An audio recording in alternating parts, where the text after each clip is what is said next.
Hi everyone, welcome to On the Other Hand. I'm Ariane Zurcher, and I'm working on my sixth sphere of my Suspended World series, a series of 7 spheres in total, and this is the 6th. And I have struggled with this sphere.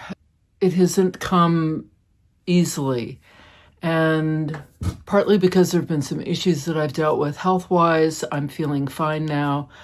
There are other things going on with people I love, and so that's kind of been a part of it for sure. But the other part was that it just felt each sphere seems to have a life of its own. And this one, it didn't feel obvious to me. I have had very specific ideas of what I want in terms of how I want it to look, and ideas about what I'm trying to express with it. But how to then pull that together and make it into reality has been a little bit tougher. And so what I've done is I have just said, it's okay. I'm going to trust the process. And I've kind of taken a step back. I've done some rust dyeing, which has been really fun. I'll show you the last batch that I did, which I really like. And then this past week, I started to work on it again. And it feels like it's coming together. I'm still not at the place where I'm loving what's happening, but I feel like I have an idea of how I hope it's going to continue to come together. That's been a terrific thing to see, and to see it develop, and to not get caught up in the worry of it, and the sort of it can almost even be stressful. I have really felt pretty calm about the whole thing and the whole process, and really just felt confident that if I just trust that it's going to come together at some point, that I'm going to figure it out and not get caught up in the worry of, oh, what if, any of that. So I'll turn you around and I'll show you what I'm up to. This was kind of a mishmash, right, of chicken wire and smaller and larger rusted metal that I got from that site. And I did 3 layers. So you have some of the chicken wire, but then you've got some of this other wire. This was just a piece of cotton that was left over from that echo dyeing class I took. This is a piece of raw silk that had a lot of ice dyed. So there was a lot of stuff already on here. It'll be interesting to see when this gets washed, because it'll lighten up a lot. But that's pretty cool looking. And then there's this piece. Yeah, I like these. I'd say this was a success. Very cool. This is what I'm doing. I did get this bark on, but it is really fragile and it's breaking. But having said that, I have my paint strip here. I will be able to stitch through it. And this is my rust-dyed towel that I'm using, and the same with over here. I'm not loving this, but I'm not hating it. I'm just feeling it's in the it's just in the beginning, so I have to just keep going. I made a little note for myself. Make holes in fabric and wire so you can see what's growing up and out. Because remember, I want from here, this part's gonna all get cut off, and there's gonna have something growing up and out. And I haven't figured out what that will be, but I do want to keep going here. So I drape it over, and then I kind of peel it off. And then I stitch it, and then I drape it back over, and then I peel it off again. And that's kind of how I'm getting this shape, which, once again, is totally different from how I've worked in the past. But I'm trusting the process. So I'm just going to kind of peel this off, and then I'm going to pin it, and then I'm going to stitch it. So that gets pushed aside, and then I stitch the part that I've pinned. And I'm going to keep doing that until I can't, and then I'll figure it out. I wanted to show how I'm applying the paint strip on here. I've got it pinned onto my piece, and it's a little tricky because it's so dense and it's hard for me to kind of hold it. But I'm going to start, I think, here. Let's see, maybe I'll start here.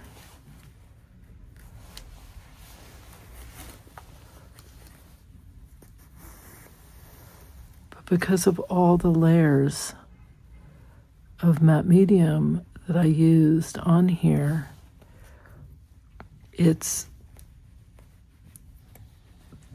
barely easy to pierce, however not so easy to pull through. So I'm going to make sure I give myself enough space here. And I think what I might do is, instead of going this way, do more of a running stitch. See how that works. Yeah, I think that's better.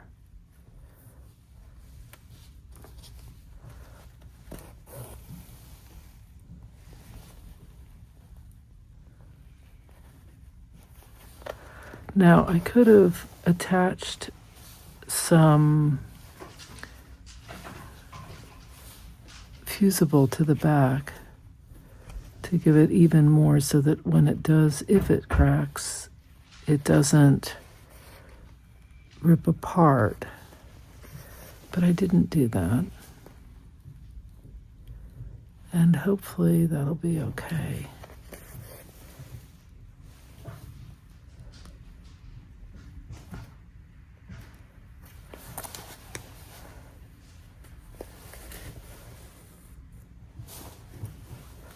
I want to show you how I'm draping this.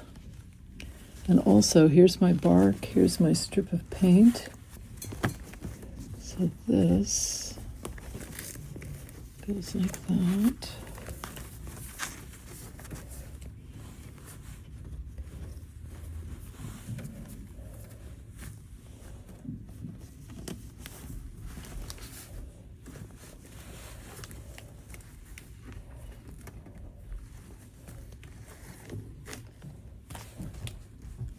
This is going to go like this. I think I can.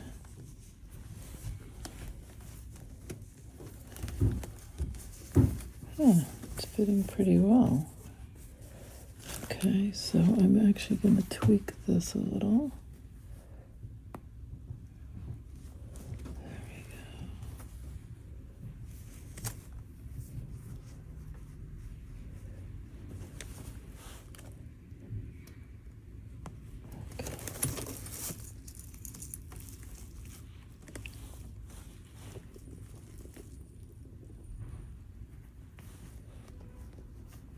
Okay, so there's my paint strip. I'm going to continue with that. I'm going to stitch in here and then stitch this. Now, because this is going to be open at the top, I'm able to do it this way. Otherwise, I would not have been able to. But once I have everything stitched down, then I'm going to put it up on the sphere, and I'm going to create holes. I think I'll do this right now. I have some thread. It always helps when I have the thread already on the needle.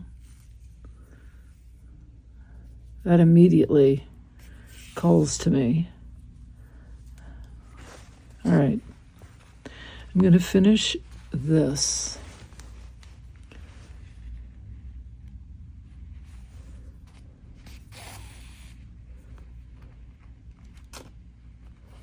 I found that I can go in and out, but I also have found that I can do a stitch and then come out quite far from the outer edge of the next stitch, like a running back stitch, I guess is what I'd call it.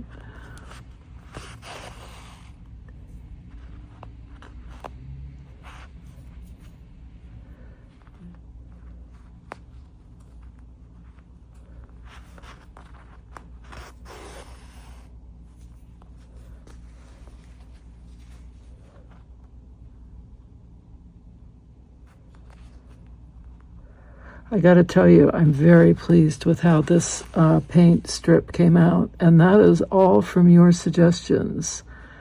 Martha suggested doing matte medium on this, and thanks to Martha, it worked. Someone else had suggested GAC 600. I have it, and I didn't try it because at that point I was so committed to this that I just kept going with it.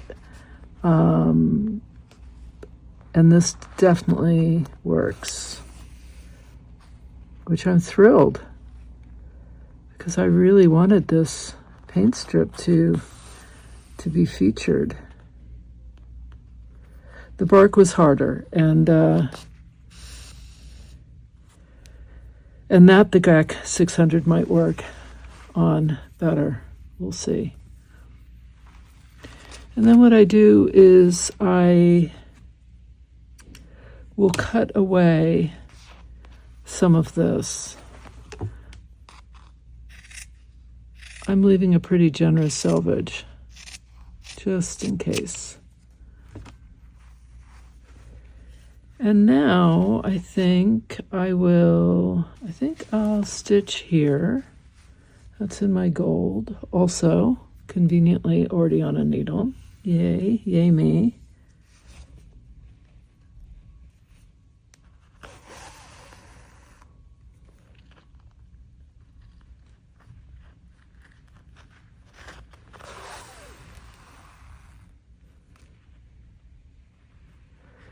Today, it's August 20th, and it's like fall. It is in the 60s, and it's raining. So it's been a wacky summer. We had it really, really hot, I believe, in June and a little bit in July, and August, for the most part, pretty mild. August, typically in New York, it's like a furnace. It's like being in a laundromat because it's super humid usually. And then we'll get electrical storms, and I always love it. But this summer has not followed the norm. I think I'm just going to continue with the gold thread, and I'm going to go up, down, over.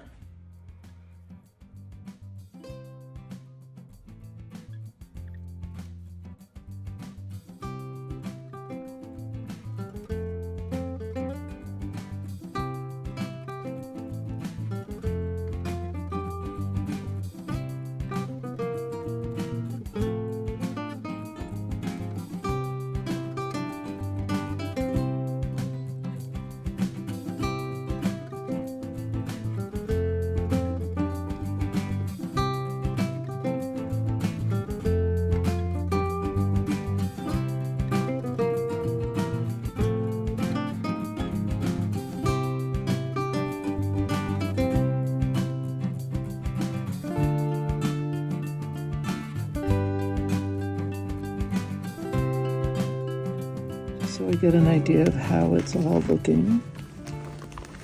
And then I'm going to decide where and how and what holes I'm going to put in. Okay, so I'm going to have it open, so I'm going to cut these wires in different places and so that it's open. I need to make sure that this is all draping the way it should. Right, so, you know, like I need to stitch this down, which I hadn't realized. And then it's going to have something growing from inside. But this is how it looks so far. This is just the preliminary bit. It isn't by any means done. There's going to be more here. But this is where I am so far. Okay, I can't really see, but I think I've positioned the camera in the right spot. In any case, I have this piece of rusted, very thick gauged metal here that I got from one of the construction sites I visited. And I am going to go ahead and actually couch this down because I want, well, first of all, I want this skin to be attached, I think. I hope. And then second of all, I want to do this before I start figuring out where I want to put holes, if any. Well, no, I should rephrase that. Where I'm going to put the holes, because I know I'm going to want holes. Even though the top will be open, I want the viewer, because remember it's hanging, it's suspended. So you'll be looking up, you won't be looking down into it. And so I want the viewer to be able to see into the sphere. I also have not forgotten about my wind chimes, which I will attach, I think, to the metal that I'm couching down right now. Now, it may look like, oh, how great, she found a piece of metal that exactly adheres to this form, and that would not be true. I did not find a piece of metal that exactly adheres. I found a piece of metal and then I manipulated it, which was not easy. Blowing my own horn here. Have you ever thought about some of these phrases that we use in English that are so, like, if you're watching this in a different language and getting a translation, that is not going to translate. So in English, blowing your own horn means that you're boasting, basically, talking about how great you are at something. In my case, not really seriously. Although, speaking of blowing one's own horn, the handle on our toilet broke. Has anyone ever had, I mean, I've never heard of such a thing. It didn't like come unscrewed, it broke. And so I had to find a new handle. So, you know, we're in New York, and there are these places called replacement parts, New York replacement parts, which is amazing. They've got like everything. So I went to the showroom. We actually live very close to all the interior design showrooms. And I went in there, I told them, you know, I took a photo of the toilet and the handle and the one that broke and the model number, and they told me, this is what you want to ask for. So I went to this one place not far away, and they didn't have it. But they told me about another place that they thought did. So I called them, and they said, oh yes, we've got one. Ow. And you just order it online. So that's what I did. And it arrived, and I followed the instructions, and it actually was pretty easy, and I fixed our toilet. Okay, so that's not really blowing my own horn because that's kind of simple, right? But I did also fix our dishwasher, which was a bit more involved and required watching YouTube videos. And I was extremely proud of myself for that. I think if I were in another life, I would have been a plumber and an electrician. I would love to be I would love to know how all of that works. Like how to wire a light bulb, you know, like build out, right? An electrical, kind of like you see, do you ever watch those videos on YouTube of the women?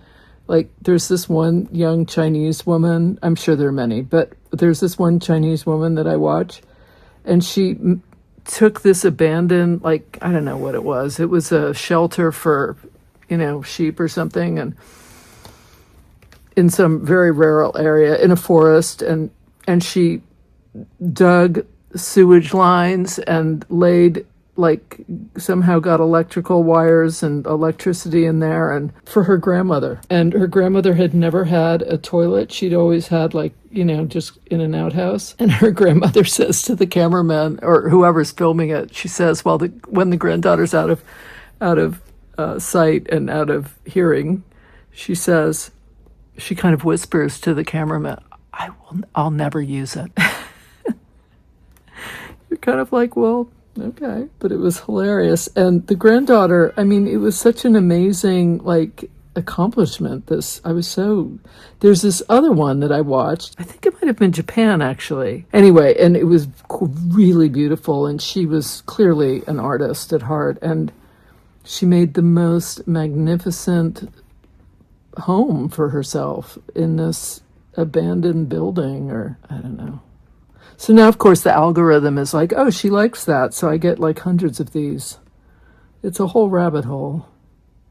Okay, I'm having a lot of trouble finding a place that I can pierce here. I must be right on, I'm right on one of the metal spokes of this sphere. All right, you. Don't you start getting feisty with me. It doesn't want to behave. This reminds me of when you're putting up drywall and you try to put a nail in and you've hit a beam. I did work for a construction company when I lived in Colorado. It was before I moved to New York for Parsons. So, I was young. It was not the worst job I've ever had. It was actually kind of fun. What other jobs have I had? Okay, my first job.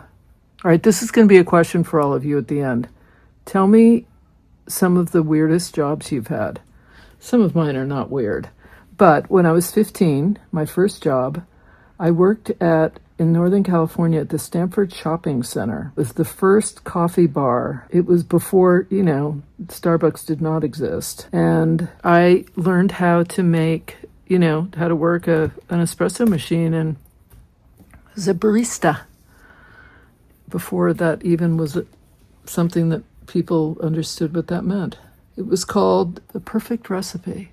I think that was the name of it. And the manager was this young woman who I adored. I thought she was just amazing. I think it was out of San Francisco, maybe, and they'd opened another one now in the Stanford Shopping Center,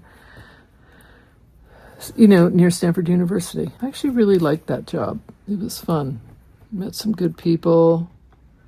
The food was amazing. I learned how to make all these different, we had offered sandwiches, and I learned how to make all the different coffees. And I mean, in those days, it wasn't as fancy as it is today. I mean, it was cappuccino. It was pretty basic, right? And, okay, and I'll never forget, my father came in, as a show of support, and had lunch. And he's, born and raised in Paris, was born in 1919. And he hated the whole tipping, what we call today tipping culture of America. He just hated it. He thought that was absolutely insane. And I have to agree with him. But, I mean, I think, companies should pay their employees well enough that they don't have to rely on tips. But anyway, in those days, I think we were paid $4 an hour because you weren't paid minimum wage because of tips. And he, I think, left me $1. And I was so angry with him and told him I never wanted him to come to visit me again. Which wasn't very nice of me, was it? But, in my defense, I was 15. Okay, let's see if I can pull this. This is not as easy as it... Well, I'm sure it doesn't look easy. I mean, I'm using these pliers, for one thing. I don't have the strength to pull through. Okay, so I worked at Perfect Recipe. I was a cocktail waitress.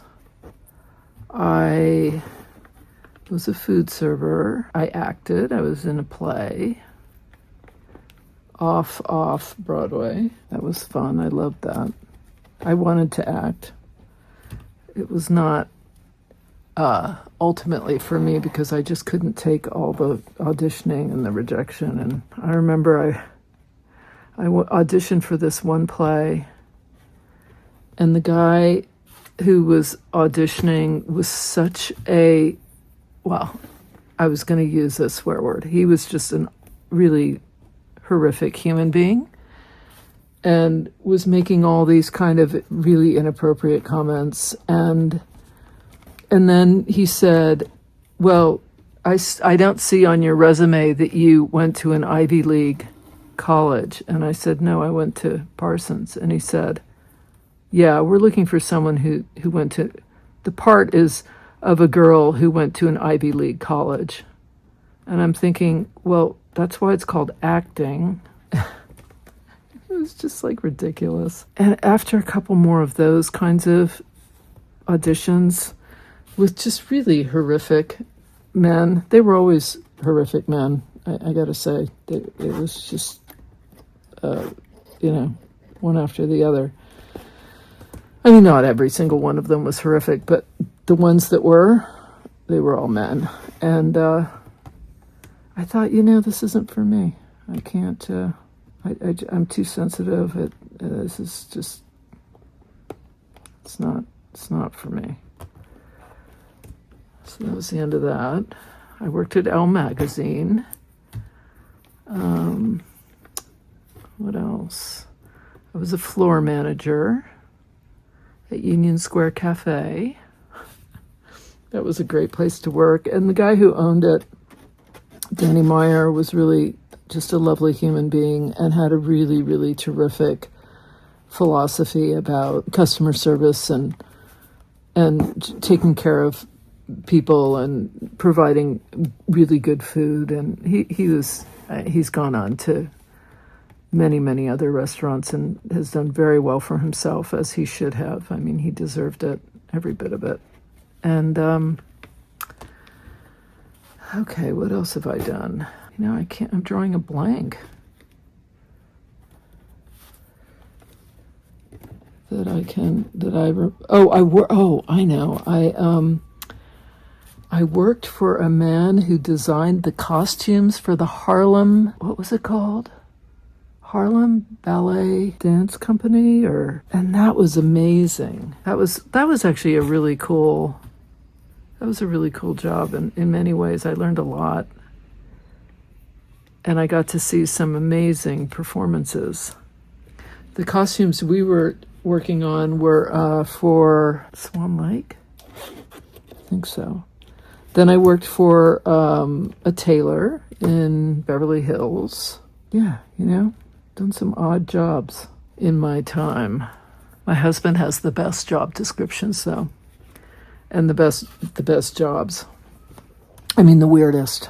His parents owned a graveyard, and so he grew up learning how to use a backhoe and dug the graves.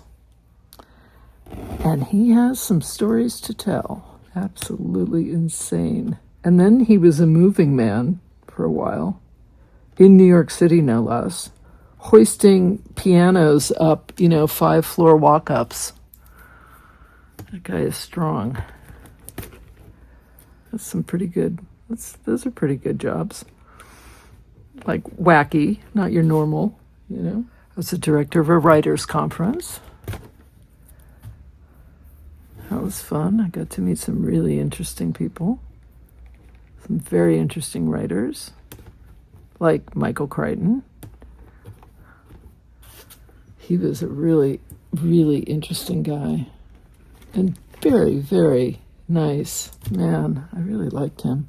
Okay, so I am going to keep doing this. But you can see, right? You can see what I'm doing here. And I'm going to keep going all the way up. And this is where I think I'm going to hang one of my little wind chimes. I think. All right, so there it is. And I really like the way this is looking. And then I think I'll see, because I'm going to do a couple of these. Maybe 5, 3, 4, 5, maybe I don't know, something. And I'll have them kind of, well, I don't know. Don't you love the hand gesture? Kind of, That's when words fail. But this is looking very cool. I'm ending this video with a little thought, which is that this process very much reminded me of a book. Remember that book? And I don't even think I read it, but the title was something like Don't Sweat the Small Stuff and Everything's the Small Stuff, something like that. And I thought about how worry and feeling anxious about things that haven't happened yet, but that are in the future, what a waste of time and a waste of energy all of that is, because it's always centered around speculation. It's all about what I imagine it might happen in the future. And so I'm going to worry about all of those different scenarios now. And it reminds me of something else, which is don't invite trouble. I don't want to invite trouble. I don't want drama. I don't want to invite trouble. And so whenever my mind starts to race ahead into some future scenario that may or may not ever happen, usually not, I will say a couple of different things. One is don't invite trouble.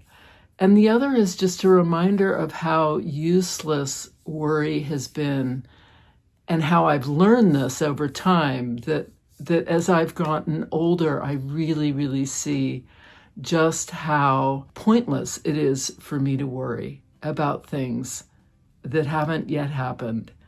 And I think probably, I don't know what the percentage is, but I'm going to throw out there that probably 90% of the time, whatever I'm worrying about, it either didn't happen the way I imagined it, or it just didn't happen at all. This process of just kind of letting this sphere kind of unfold and waiting until I felt and not pushing it. Sometimes pushing it's good, but in this case, I really took a step back and just thought, I'm going to let this unfold organically. And so it is. And I'm getting to a place now where I feel like I'm on the right track. I'd love to know, what has it been like when you've worried about something or thought that something was going to happen? Did it happen? Or did you find that all that worry was for nothing and it actually wasn't at all what you thought might happen? Thanks again for watching. Until next time, let's just keep creating.